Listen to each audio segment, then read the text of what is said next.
The reason why 70+% of the middle classes of the West die in abject poverty is because of one reason, and that is they have no understanding of the difference between currency and money.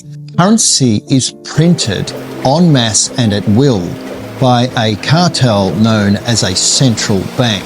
There is no limit to the amount of currency that can be printed, and the more currency that is printed debases the entire pool. This is generally done through quantitative easing, which leads to inflation. And if the printing presses are allowed to run hot enough, it will eventually lead to hyperinflation and the complete destruction of the buying power of the currency. I believe we are moments away from that. On the other hand, we have a monetary system. If the middle classes were taught about monetary systems, then debt and poverty and largely slavery would disappear in a heartbeat. It does beg the question, why are we not taught this? But in its simplest form, money is nothing more than a store of value over time, something which currencies cannot do because they have no value. They are not backed by anything. Physical gold is at the base of all Western monetary systems constitutionally, historically, and intrinsically. Before the creation of the United States Federal Reserve System in the 19th century, gold and silver traded on a standard called bimetallism. These were true and real physical stores of value. Throughout the early days of the American Empire, silver traded at 15 to 1 against gold. Today, silver trades at closer to 90 to 1. But these are the assets that one needs to hold in order to become wealthy over time. As currencies are printed into extinction, in other words, debased, the value of gold will rise exponentially as we are seeing all over the world. Silver will pick up in the tailwind of gold and have enormous upside. But as of 2009, the world is looking at a new store of value in the digital world. This came in the form of an asset that is the most successful trading asset of the last 16 years, called Bitcoin. Regardless of one's views of where it came from and who designed it and who is behind it, it is simply an incredible asset to hold from a wealth perspective.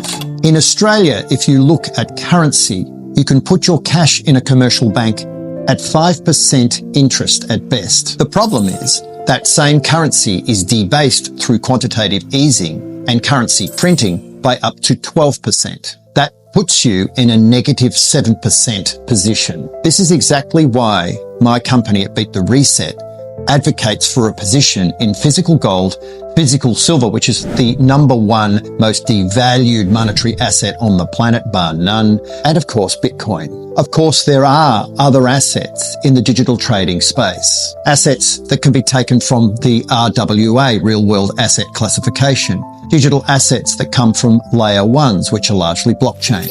And of course, my favorite of all trading asset classes, the ISO class, ISO 222. Currencies are by far the worst possible way to attempt to hold wealth because they cannot do that. At Beat the Reset, we are in wealth positions only. The assets that we consider to be debt positions are as follows: stocks, shares, equities, bonds, annuities, treasuries, superannuation funds, pension funds, 401ks, cash in a commercial bank, and real estate.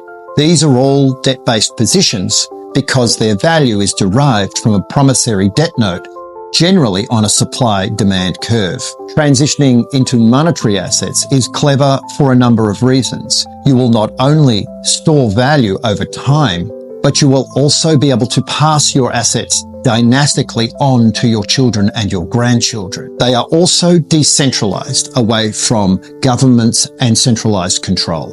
In 2024, gold achieved a 40% upside next to a negative 7% in currencies. Silver achieved the same, a 40% upside. And Bitcoin achieved a whopping 120 to 130% upside. There is no comparison between wealth assets and currencies. The game is simply to accumulate assets. An asset is something that makes you money. A liability is the exact opposite, something that costs you money. The debt system is an asset to the central banks and a liability to you. In order to protect what you have and to live an incredible life and to thrive while you are here, you need to consider transitioning into hedged positions, wealth assets, assets that can store value over time. Make good choices.